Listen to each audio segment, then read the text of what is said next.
Exercise 8.1 का question number 6। Question कहता है कि यदि कोण ए तथा कोण बी न्यून कोण हो जहां cos ए बराबर cos बी हो तो हमें सिद्ध करना है कि कोण ए और कोण बी आपस में बराबर होंगे।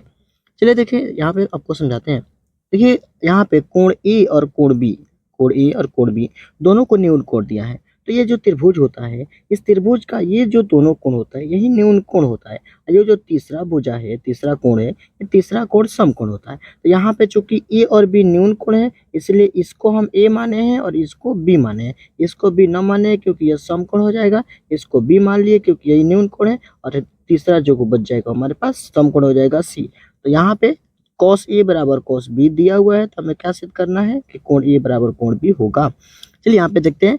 तो यहाँ पे आंसर देखिए, त्रिभुज ए बी सी में, त्रिभुज ए बी सी, आप इसको कैसे बोल सकते हैं, त्रिभुज ए सी बी में, इसको बोल सकते हैं, कोई दिक्कत नहीं।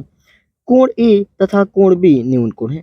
यह जो कोण ए और कोण बी ये दोनों के दोनों जो है वह न्यून कोण है। तो हमें सिद्ध करना है कि कोण ए बराबर कोण बी, ये जो कोण ए और कोण बी जो है वो दिया हुआ है, इसे हमें बराबर सिद्ध करना है।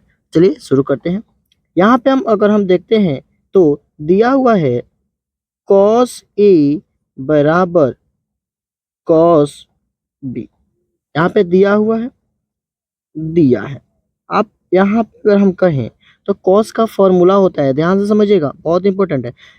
cos का जो फॉर्मूला होता है वो b बटे h होता है, और यहाँ पर भी cos का फॉर्मूला b बटे h। लेकिन बाबू थोड़ा ध्यान दीजिए, ये कोण a के लिए पूछ रहा है, तो कोण a के लिए, इसके लिए यह सामने वाला भुजा p और यह हो जाएगा b।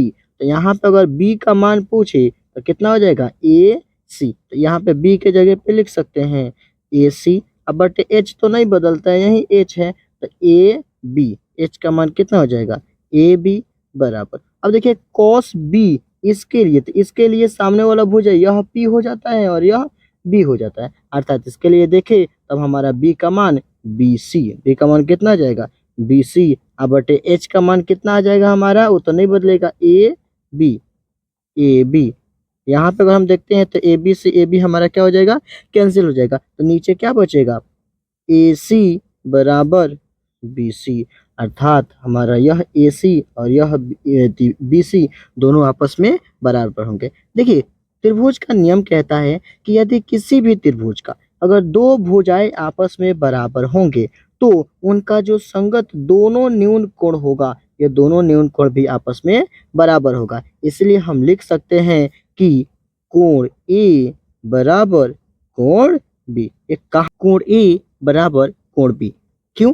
क्योंकि हम जानते हैं कि यदि किसी भी समकोण त्रिभुज के दो भुजा आपस में बराबर हो तो उसके दोनों संगत न्यून कोण भी आपस में बराबर होंगे। क्योंकि इसकी दो भुजा आपस में बराबर है, इसके दोनों न्यून कोण भी आपस में क्या होंगे, बराबर होंगे।